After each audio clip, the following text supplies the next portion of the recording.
સુરતના તલંગપુર વિસ્તારમાં જમવાનું બનાવતી વખતે ગેસ લીકેજ થતા તરુણી 50%થી વધુ ગંભીર રીતે દાઝી ગઈ હતી, જેથી તેને સારવાર માટે નવી સિવિલ હોસ્પિટલ ખાતે ખસેડવામાં આવી હતી, જે તરુણીની સારવાર દરમિયાન મૃત્યુ નિપજતા પરિવારમાં શોકનો માહોલ છવાઈ ગયો છે।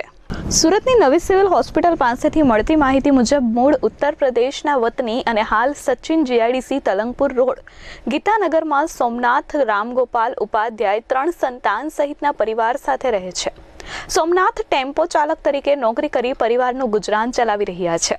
સોમનાથ પરિવાર સાથે ઘરના હોલમાં બેઠા હતા, તે દરમિયાન તેની 15 વર્ષીય દીકરી વિદ્યા રસોડામાં જમવાનું બનાવતી હતી, ત્યારે અચાનક ગેસ લીકેજ થતાં વિદ્યાએ બૂમાબૂમ કરી હતી, જેથી પરિવારજનો દોડી આવ્યા અને તેને 108 એમ્બ્યુલન્સ માટે સારવાર અર્થે નવી સિવિલ હોસ્પિટલ લઈ આવ્યા હતા।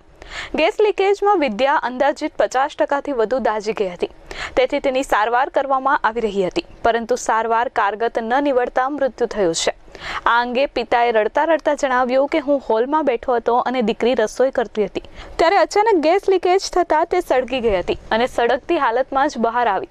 મને કંઈ જ ભાન રહ્યું નહોતું। તાત્કાલિક દીકરીને લઈને સિવિલ હોસ્પિટલ પહોંચ્યા હતા।